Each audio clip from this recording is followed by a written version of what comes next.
નમસ્કાર વિદ્યાર્થી મિત્રો, આપ સૌનું હું હાર્દિક સ્વાગત કરું છું મારી યુટ્યુબ ચેનલમાં. તો ફ્રેન્ડ્સ, આજના આ વિડીયોમાં આપણે જોવાના છીએ સોફ્ટ સ્કિલના રિલેટેડ. ઓકે, આ આપણો પાર્ટ 5 છે. આઈ જસ્ટ હોપ કે તમે આના પહેલાના બધા પાર્ટ જોઈ લીધા હશે. ઓકે, તો બેઝિકલી આપણને ખબર છે સોફ્ટ સ્કિલનું વેઇટેજ ડીડી સેટમાં કેટલું છે, 50% નું વેઇટેજ છે. ઓકે, એનો મતલબ એવો છે કે સોફ્ટ સ્કિલ ઇંગ્લિશના રિલેટેડ 25 MCQ જે છે આમાંથી જ પૂછાશે. ઓકે, તો આઈ જસ્ટ હોપ કે તમે મારી યુટ્યુબ ચેનલમાં નવા હશો તો સબસ્ક્રાઇબ કરી લીધી હશે અને તમે તમારા મિત્રો સાથે પણ આ વિડીયો શેર કરજો. તો ચલો મિત્રો, હવે આપણે આગળ વધીએ. તો જો ક્વેશ્ચન 81. હવે ક્વેશ્ચન હશે 81 કઈથી, બરાબર? તો ઓલરેડી મેં પાર્ટ 1 થી લઈને પાર્ટ 4 સુધી જેટલા વિડીયો બનાવેલા છે એમાં મેં MCQs કવર કરેલા છે. ઓકે, સો આ મારો પાર્ટ 5 છે. ધેટ્સ વાય મેં અહીંયા ક્વેશ્ચન 81 થી શરૂઆત કરું છું. ઓકે, તો પ્લીઝ અગર તમે પહેલાના વિડીયો નથી જોયા તો જોઈ લો. ઓકે, તો ચલો મિત્રો, હવે આપણે આગળ વધીએ. લખે છે કે ભાઈ identify the sentence with correct punctuation. Okay, તો તમને કીધું છે કે યોગ્ય વિરામ ચિહ્નો સાથે વાક્યોને ઓળખો. તો બેઝિકલી ABCD જે છે એ એક જ પ્રકારનું સેન્ટેન્સ છે, બટ અહીંયા તમે જુઓ કોલમનો ઉપયોગ કરેલો છે તેમજ સેમી કોલમનો ઉપયોગ કરીને વાક્ય બનાવેલું છે. તો બેઝિકલી મિત્રો શું કહે છે, જુઓ, એ ઓપ્શનમાં એવું કહે છે કે ધ કોન્સર્ટ વોઝ ઇનક્રેડિબલ, પછી અલ્પવિરામ આપ્યો છે અને લખ્યું છે the band play all their hit song.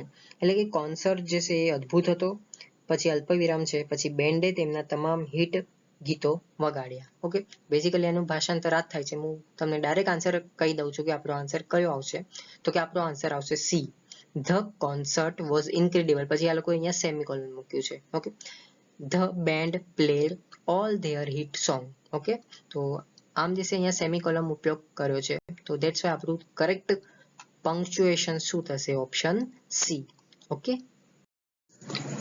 then we want to go 82 question. Okay, so is there mention is choose the sentence with the accurate use of the modal verb. So first option is said that she must to finish the project by tomorrow. Second is the she must finish the project by tomorrow. In C option, she must finish the project by tomorrow, and D option is said that she must finish the project by tomorrow. But in this case the correct modal verb is only in option 2. Okay, which means option B, she must finish the project by tomorrow. That's why our answer is B. Now the question is how. Okay, so listen, must. Okay, must is a modal verb that is followed by the base form of the main verb. That's why our answer is B, correct. Okay, then question 83. Select the sentence with proper use of articles. Okay, so option A is mentioned that I saw an unicorn in the park. B option is said that I saw the unicorn in a park. C option is said that I saw a unicorn in a park. And D option is said that I saw unicorn in the park. So proper use of articles is only mentioned in the option C. I saw a unicorn park. Okay, I saw a unicorn in a park. Okay, એટલે કે મેં એક ઉદ્યાનમાં unicorn જોયું. ઉદ્યાન એટલે કે બગીચો. Okay, then question 84. Identify the sentence with proper subject verb agreement. Okay, તો એમાં તમને મેન્શન કર્યું છે કે the group of musician is performing on a stage. Okay, so basically આનો અર્થ એવો થાય છે કે સંગીતકારોનો જૂથ સ્ટેજ પર પ્રદર્શન કરી રહ્યું છે. તો દરેકનું જે છે મીનિંગ એક જ જેવો થાય છે, પણ તમે જુઓ એનું ફોર્મ જે છે એ અલગ અલગ છે. ઓકે, જેમ કે બી માં લખ્યું છે કે the group of musician are performing on stage. C માં આપ્યું છે a group of musician is performing on stage, અને a group is a musician are performing on stage. તો બેઝિકલી મિત્રો સબ્જેક્ટ વર્બ એગ્રીમેન્ટમાં આપણું ઓપ્શન આવશે સી, કરેક્ટ. બરાબર, a group of musician is performing on a stage. હવે question હશે કે આવું કઈ રીતે? તો જુઓ, ગ્રુપ જે છે એક સિંગ્યુલર છે, બરાબર, so the verb should be is instead of are. Okay, that's why our answer is C. So basically આવો DDCT માં ક્વેશ્ચન પૂછાઈ શકે છે. લખે છે identify the sentence with the correct verb tense. Okay, તો ટેન્સ પ્રમાણે જોવા જઈએ કયું યોગ્ય વિકલ્પ છે. ઓકે, તો તમને એ માં કીધું છે કે she will meet us at the cafe yesterday, એટલે કે તે ગઈકાલે એમને કેફેમાં મળશે. બી માં કીધું છે કે she is meeting us at the cafe tomorrow, એટલે કે તે કાલે અમને કેફેમાં મળી રહી છે. She meets us at the cafe yesterday, એટલે કે તેણી ગઈકાલે કેફેમાં અમને મળે છે. આ તો ઓબ્વિયસલી નહીં આવે. ડી માં કીધું છે કે she meet us at the cafe tomorrow, એટલે કે તે કાલે અમને કેફેમાં મળશે. તો મિત્રો શું લાગે છે કયો આન્સર આવશે? તો ઓબ્વિયસલી આપણો આન્સર થશે B, she is meeting us at the cafe tomorrow, એટલે કે તે કાલે અમને કેફેમાં મળી રહી છે. ઓકે, હવે ક્વેશ્ચન હશે કે કઈ રીતે બી ઓપ્શન? તો જુઓ, ઇઝ મીટિંગ આવ્યું છે, બરાબર. શું આવ્યું છે? Is meeting is the correct present continuous tense indicate કરે છે. કયો? તો કે present continuous tense for plan future event. That's why our option is B correct. ત્યાર પછી 86 નંબરનું જુઓ શું કહે છે કે choose the sentence with proper pronoun uses, બરાબર. એટલે કે યોગ્ય સર્વનામનો ઉપયોગ કરીને તમારે વાક્ય પસંદ કરવાનું છે. તો બેઝિકલી એમાં તમને આપ્યું છે કે હિમ and I went to the store, એટલે કે તે અને હું સ્ટોર પર ગયા. ઓકે, બીજામાં પણ એ જ મિનિંગ થાય છે કે પણ એનો જે સેન્ટેન્સ છે અલગ ફોર્મમાં લખ્યું છે. બી માં લખ્યું છે he and me went to the store. C માં લખ્યું છે he and I went to the store, અને ડી માં લખ્યું છે me and him went to the store. તો મિત્રો કયું સર્વનામ જે છે એ યોગ્ય છે? બેઝિકલી મિત્રો આમાં આપણો આન્સર થશે C, he and I went to the store, એટલે કે હું, એટલે કે તે અને હું. ઓકે, તે અને હું સ્ટોર પર ગયા. That's why our answer is C correct. હવે જોઈએ આપણે 87. લખે છે કે choose the sentence with the correct use of the gerund. Okay, તો તમને ABCD વિકલ્પો આપેલા છે. તો જુઓ, એમાં લખ્યું છે she enjoys to read novels. બી માં કીધું છે કે she enjoys reading novels. C માં કીધું છે કે she enjoys read novels. D માં કીધું છે કે she enjoys novel reading. Basically મિત્રો વિકલ્પો ઉપરથી તમને ખબર હોવી જોઈએ કે આપણો આન્સર શું આવશે. તો બેઝિકલી આપણો આન્સર થશે બી, she enjoys reading novels. હવે ક્વેશ્ચન હશે ભાઈ કઈ રીતે? તો જુઓ, ગેરુડ ફોર્મ શું છે? તો કે વર્બ વત્તા ing is used after enjoys, બરાબર. વર્બ શું છે અહીંયા? તો કે enjoys. ing નું રૂપ કયું છે? તો કે રીડિંગ. ing લાગ્યું ને, that's why આપણો આન્સર થશે બી, she enjoys reading novels. Got it? ત્યાર પછી મિત્રો આ પણ બહુ ઈઝી, તમને આવડવું જ જોઈએ. મને લાગતું નથી આમાં વધારે મને એક્સપ્લેન કરાય એવું. તો જો શું લખે છે, choose the sentence with proper use of the apostrophe, બરાબર. હવે કોઈને ના ખબર હોય તો કહી દો, એપોસ્ટ્રોફી એટલે કે જો આ ડોગ લખ્યું છે, બરાબર, જી ના ઉપર જે આ ડેશ માર્યો છે ને એને કહેવામાં આવે છે એપોસ્ટ્રોફી. ઓકે, તો શું લખે છે જુઓ, choose the sentence with proper use of the apostrophe. તો જેમ મેં તમને કીધું એ જ આપણો આન્સર છે. Okay, the dog's leash was too short. Okay, તો મેં થોડું એક્સપ્લેનેશન બી તમને કર્યું છે કે dogs જે છે is the possessive form including the lash belongs to the dog. Okay, that's why our answer is B. જોઈ લેજો મિત્રો. ઓકે, ત્યાર પછી જોઈએ 89. Okay, select the sentence that effectively employs hyperbole of the emphasis, એટલે કે તમને એબીસીડી માંથી કયું એવું વિકલ્પ છે, બરાબર, કે જેમાં વસ્તુ ઉપર ભાર પડે છે એવું બતાવવા માંગે છે. ઓકે, તો પહેલામાં લખ્યું છે કે ધ બુક વોઝ ઇન્ટરેસ્ટિંગ. આ બુક જે છે ઇન્ટરેસ્ટિંગ છે. શું મિત્રો આમાં ભાર પડે છે? ના, નથી પડતો. ઓકે, બીજું શું વિકલ્પ છે? તો જુઓ, the book was the most fascinating thing I have ever read in my life, બરાબર. એટલે કે આ પુસ્તક જે છે મેં મારા જીવનમાં વાંચેલ સૌથી આકર્ષક વસ્તુ હતી. તો શું મિત્રો આમાં ભાર પડે છે? તો ઓબ્વિયસલી આમાં જે પુસ્તક ઉપર બહુ ભાર એ લોકોએ નાખ્યો છે. ઓકે, તો ધેટ્સ વાય આપણો આન્સર જે છે થઈ જશે B, the book was the most fascinating thing I have ever read in my life. Okay. ત્યાર પછી જુઓ લખે છે choose the sentence with proper sentence structure. Okay, એટલે કે વાક્યની યોગ્ય રચના સાથે વાક્ય તમારે પસંદ કરવાનું છે આ ABCD માંથી. તો એમાં લખ્યું છે કે running late the keys were ફોરગટન, એટલે કે મોડા દોડવાથી ચાવીઓ ભૂલી ગઈ હતી. બીજું કહે છે કે the keys were forgotten while running late, એટલે કે મોડી દોડતી વખતે ચાવીઓ ભૂલી ગઈ હતી. સી માં કીધું છે કે ધ કીઝ રનિંગ લેટ વેર ફોરગટન, એટલે કે મોડી ચાલતી ચાવીઓ ભૂલી ગઈ હતી. આ તો ઓબ્વિયસલી નહીં આવે. અને ડી કીધું છે કે running late forgotten were the keys, એટલે કે મોડું દોડવું ચાવીઓ ભૂલી ગયા. આ પણ નહીં આવે. તો ઓબ્વિયસલી આપણો આન્સર શું થશે? B, the keys were forgotten while running late. Okay. Then 91 લખે છે choose the sentence with the accurate word uses. Okay, તો એમાં લખ્યું છે she accepted the compliment with grace and poise. બી માં લખ્યું છે his behavior was not acceptable in the workplace. C માં લખ્યું છે I cannot accept the fact that he is gone.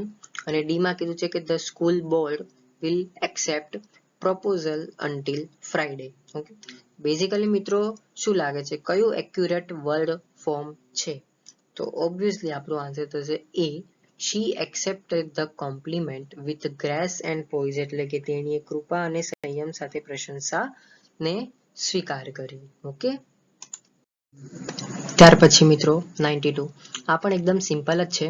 લખ્યું છે select the sentence with appropriate use of transitions for coherence. બરાબર, આમાં તમને ફૂલ સ્ટોપ લખ્યું છે, અમુકમાં કોલમ લખ્યું છે. બરાબર, ફૂલ સ્ટોપ લખ્યું છે. તો તમારે આઈડેન્ટિફાઈ કરવાનું છે કે કયું ઓપ્શન મારી માટે કરેક્ટ છે.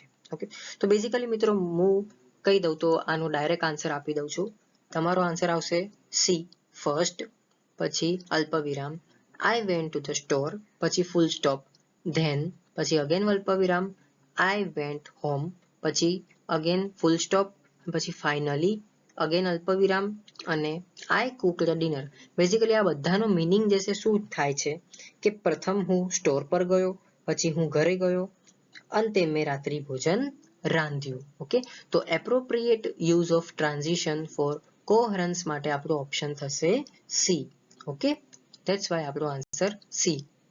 ત્યાર પછી 93 select the grammatically correct sentence, એટલે કે વ્યાકરણની રીતે તમારું આ એબીસીડી માંથી કયું વાક્ય જે છે એ સાચું છે. ઓકે, તો એમાં લખ્યું છે inch of the students are required to submit there projects, એટલે કે દરેક વિદ્યાર્થીઓએ તેમના પ્રોજેક્ટ સબમિટ કરવા જરૂરી છે. બેઝિકલી આ બધાનો થશે ટ્રાન્સક્રિપ્ટ. તો અને બી માં લખ્યું છે inch of the students is required to submit there projects. C માં લખ્યું છે inch of the students is required to submit there projects, કે પછી D each of the students are requiring to submit their projects. Basically આમાં આપણો answer થશે બી, each of the students is required to submit their projects. Now the question is how only answer B. તો જુઓ each જે છે એક પ્રકારનું singular pronounce છે. સો the verb શું આવ્યું? should be is. બરાબર, is instead of are. That's why our answer is B. is એકદમ ઈઝી હતું. બરાબર. Then 94 select the sentence with the correct use of modifiers. Okay, તો એમાં તમને કીધું છે કે the cat quickly climbed the tree with sharp claws. બી માં કીધું છે quickly climbed the tree with sharp claws the cat. પછી કીધું છે the cat with sharp claws quickly climbed the tree. તો મને એવું લાગે છે કે આપણો આન્સર જે છે સી થશે. Okay, the cat with sharp claws quickly climbed the tree. Okay. Then 95 choose the sentence with the correct article uses. એમાં તમને કીધું છે કે I visited the Grand Canyon last summer. બી માં કીધું છે she is an professor of literature. અને C માં કીધું છે કે the Grand Canyon is a breathtaking sight. અને ડી માં કીધું છે an honesty is a virtue. તો આપણો આન્સર થશે C, the Grand Canyon is a breathtaking sight. Okay. Then 96. Select the sentence with the proper placement of adverb.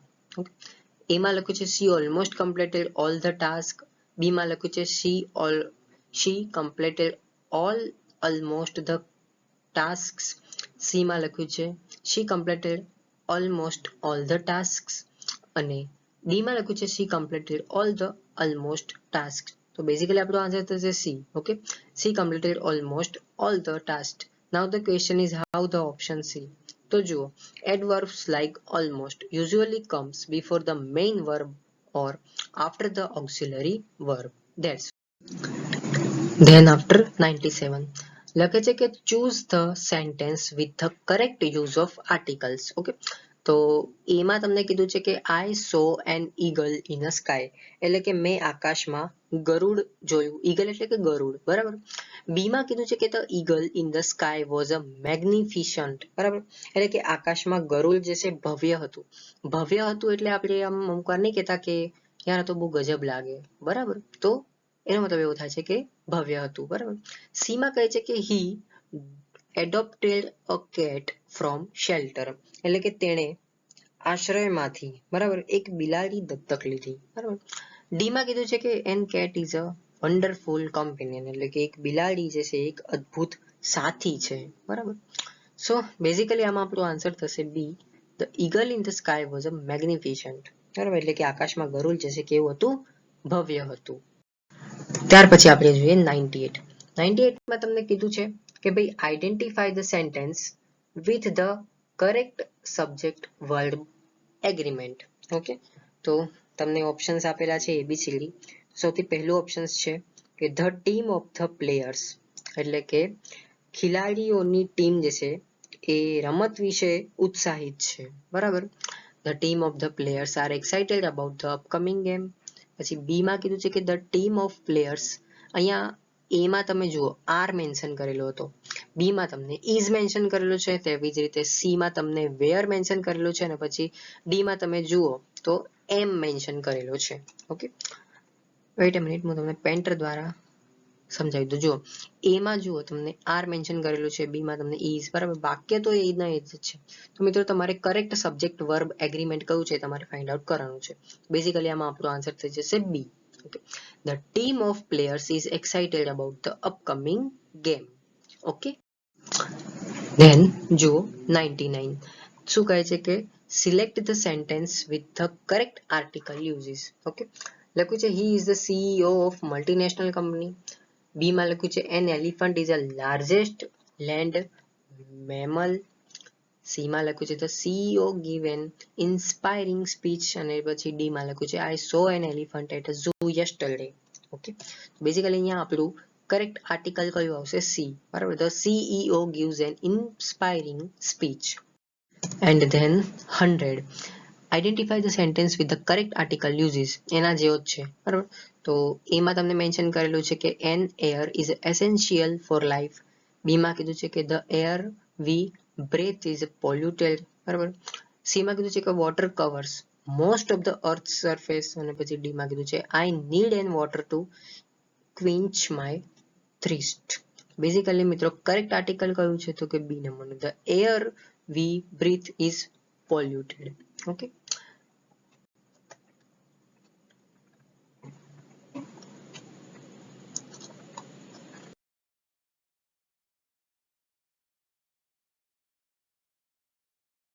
Just hope friends કે તમને આ વિડીયો ખૂબ હેલ્પફુલ રહ્યો હશે.